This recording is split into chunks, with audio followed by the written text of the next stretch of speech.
Hello ನಮಸ್ತೆ ಎಲ್ಲರಿಗೂ. ಕುಂದಾಪುರ ಕೈ ರುಚಿಗೆ ಸ್ವಾಗತ ಕೋರ್ತಾ ಇದ್ದೀನಿ. ನಿಮ್ಮ ಸುಜಾತ. ಇವತ್ತು ನಾನು ಒಂದು ತುಂಬ ರುಚಿಕರವಾದ ಬಾಳೆಕಾಯಿ ಸಾಂಬಾರು ಮಾಡಿ ತೋರಿಸ್ತಾ ಇದ್ದೀನಿ.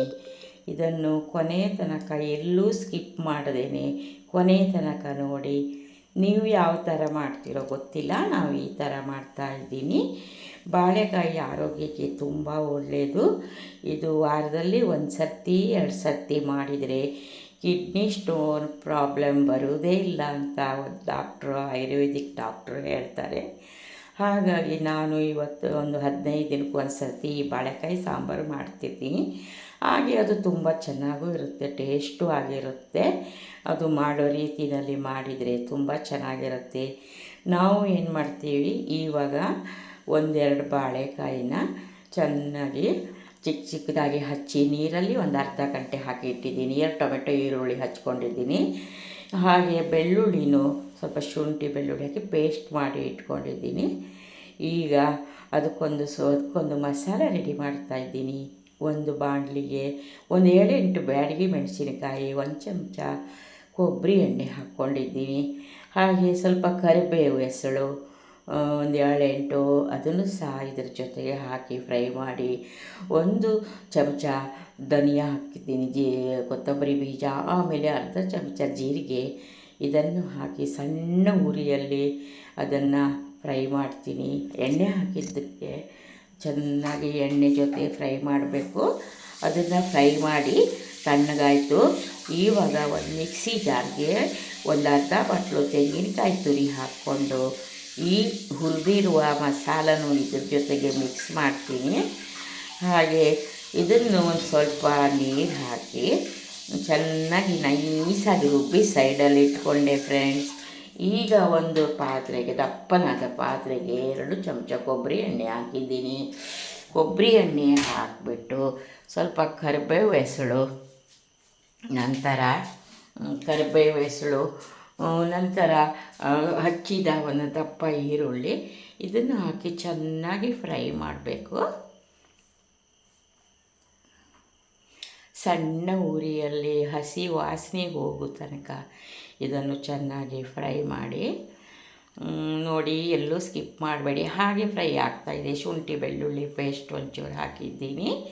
ಅದು ಹಾಗೆ ಅದರಲ್ಲಿ ಫ್ರೈ ಆಗುತ್ತೆ, ಹಸಿ ವಾಸನೆ ಹೋಗುತ್ತೆ. ಹಚ್ಚಿರೋ ಟೊಮೆಟೊ ಒಂದು ಹಾಕಿದ್ದೀನಿ. ಇದು ಸಣ್ಣ ಉರಿಯಲ್ಲಿ ಇವೆಲ್ಲ ಫ್ರೈ ಆಗಬೇಕು ಗಮ್ಮಂತ. ಉಪ್ಪು ಒಂದು ಅರ್ಧ ಸ್ಪೂನ್ ಉಪ್ಪು ಹಾಕಿದರೆ ಇನ್ನೂ ಬೇಗ ಸಾಫ್ಟ್ ಆಗುತ್ತೆ.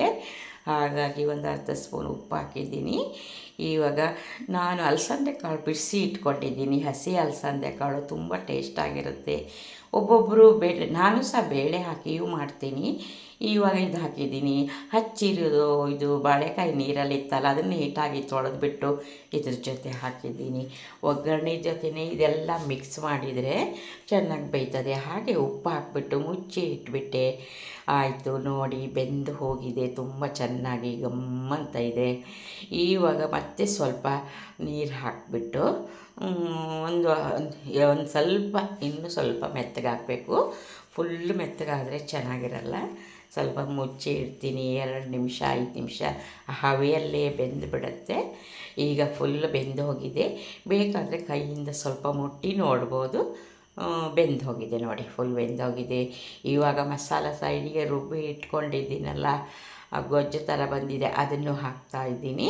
ಫುಲ್ ನೈಸ್ ರುಬ್ಬಬೇಕು. ಬೇಳೆ ಏನೂ ಹಾಕಿಲ್ಲ, ಯಾಕಂದರೆ ನಾನು ಕಾಳೆಲ್ಲ ಹಾಕಿದರೆ ಬೇಳೆ ಹಾಕಲ್ಲ. ಇದು ಅಲಸಂದೆ ಕಾಳು ತುಂಬ ಚೆನ್ನಾಗಿದೆ. ಎಷ್ಟು ನೀರು ಬೇಕೋ ಅಷ್ಟು ನಿಮ್ಮ ಕ್ವಾಂಟಿಟಿ ನೋಡ್ಕೊಂಡು ಹಾಕ್ಕೊಳ್ಳಿ.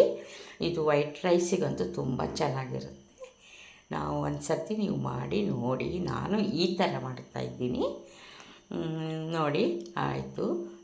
ಅದಕ್ಕೆ ಎಷ್ಟು ನೀರು ಬೇಕೋ ಅಷ್ಟು ನೀರು ಹಾಕ್ಕೊಂಡು ಚೆನ್ನಾಗಿ ಕುದಿಸ್ಬೇಕು ಚಿಕ್ಕ ಉರಿಯಲ್ಲಿ.